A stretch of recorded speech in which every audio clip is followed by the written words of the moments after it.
And I tell you why. I was walking on the street one day, and a young man was telling somebody, you have to watch Miss Madden, you know, this is a labor-right place, no man a PNP. He didn't see me walking up. So I came up behind him. He said, you know what? Every time you see her in a city business, you talk about, you know, the first man that used that word is PG. No, that is a dangerous thing. Because what is in a city? So I went up to him and I stood there. And when he turned around and saw me, he froze. And the man said, boy, Miss Madden, you have to explain yourself. I say it only means in the city. That means right wish by Oliver. So that's all it means. And the other guy said, go on, do man this, your man, you know no sense. So, simple things create great misunderstanding for inner city youth. And because the value is different. When a young lady comes to my office to speak to me or a young man, I have to interpret. Half the time, I'm not understanding. When a young lady says to me, a young man is trying to swipe her, I think about cards, I think about knives. You understand me? I think about everything else. Now you know this is not my generation. So now I have to get out my pen, write my paper, and says, explain. I said to the young man, why are you pulling a knife on this young lady? He says, he look at the young lady look at him. I say, is it your lunch card he's trying to steal the money from? They look at each other and laugh. She said, no, miss. Him say, want to have sex with me. I say, Lord have mercy. Here we go again. So we get everything. Words have different meaning. A young man came, he said, I'm coming from prison. He says, I got 12 years for stabbing up a man. I said, what do you mean by that? So what could you have done? He said, the man kick over me goshenka, me pots. I said, Lord. I said, explain, what is goshenka? He said, you know, like a mix-up soup. When you pour, you put everything together. We call it goshenka, we call it pots. No, I've never heard of those two words. So I said, those are words for you. So when you broke, you know what you're making? Goshenka and pots. So if you watch TV and you see our recessionary meals on Grace Kitchen, you'll see that our poverty is about creativity. This violence cuts deep. I mean, when you see up the road, father firing shot against son, son firing shot on father, nephew shooting uncle, cousin shooting mother, it is crazy. The need for more employment opportunities for the youth. And I'm not saying that we must get up now and start saying, yes, let's create employment opportunities.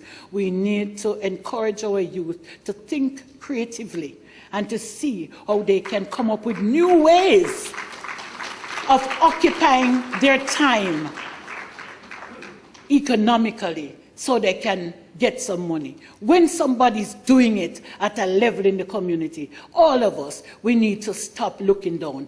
At Grace, we buy from the community. The community is not only our customer, they're our suppliers. When our 50 stew peas come on a Wednesday, Mr. Moss, you can attest to the taste of the stew peas. With a whole lot of pig's tail. You know, they go very fast. So if somebody can cook, he brings the lunch and we supply. The cooks supply our homework center with lunches on a Saturday and on a Sunday. So, and let me tell you something, big as Grace is trust, we trust the food, you know. So, when the community come down with their bill, and when a little guy come to the shop and give him trouble, the man say, you know if you take my food, for Grace, trust from me. So, you see what I mean? It's a whole lot of status that. It gives the community that feeling that somebody is caring. When somebody in the community feels sick, believe you, Mrs. Madden is the doctor. We have all sorts of things. We have young men coming in to say, Miss Madden, you can buy me some Viagra. 8,000. I say, what? Listen, the things that come to us are not easy. They are not easy. A young man passed one day. He said he needed to show me something which was happening to him. And I saw him fudging and fudging. I said, what are you looking for? He says, I'm trying to pull my zip. I said, no, come here. I said, no, come here. You need to go to the doctor. It's not about pulling zip in here. So we have it. It is here all the time. And even when the work sometimes is hard, it is hard. Believe you me, those are the moments. Mr. Sweeney is blind. And when they come to his desk and somebody say, what you have in your cup, boss? Him say, 2 pence. Them say, what a liar man. The man can see. How him a go to bathroom? So, you know, we laugh about those things. And sometimes we cry when we hear about the tragedies because they're not easy. When our student of 16 is shot and killed in the night in a corner, our heart ache. She has not even completed fifth form. And we have more students like that. Due to the high unemployment within the communities, it is difficult for students to aspire to attend university or to find guarantors for student loans. That's a big issue. No guarantors, but what? You would ask, so how you get all your tertiary people at university? Because we work smart. So what we do, we allow our students to apply for their student loan regardless of whether they have a guarantor, and then they start. So they're on the early bird program, and then they go out to seek guarantors. So it is there that you try. But the university says you have to have a commitment that somebody is going to pay your fee. But what? They also accept the receipt that the student loan gives to say that you have applied. So when you get accepted, then we start work on how you're going to stay there. Because the important thing is to get you into that institution.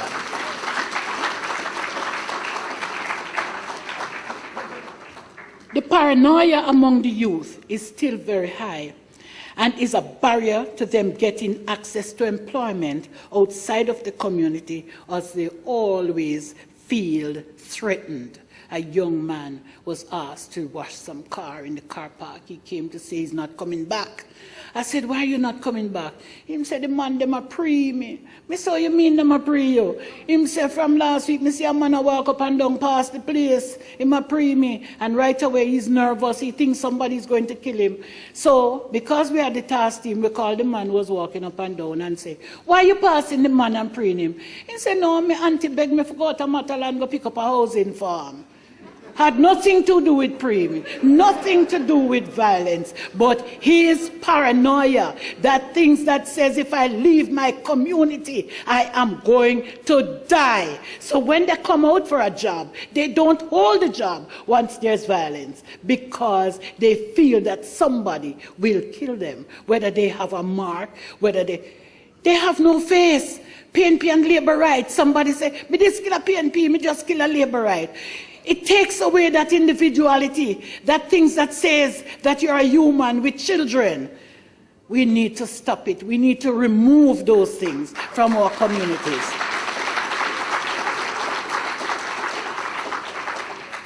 Some of our youths, they take no talk.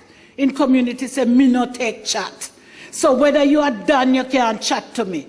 If you are parents, you can't chat to me. They don't take talk. And as a result, they do not see any proposal for change as applying to them. And so they are not willing to buy into the change process. It doesn't mean that you're going to turn your back. We just have to find a different way to work with those youths. Early sexual engagement is a major challenge within the community. As a result of the high levels of violence, young men feel it necessary to impregnate young girls to leave something of themselves behind if they should die. This fatalistic outlook underpins the lack of hope and anticipation of an early death. We hear about it every day. 5 people killed, 15, 17-year-olds, 16-year-olds, 13-year-olds, which is part of everyday life.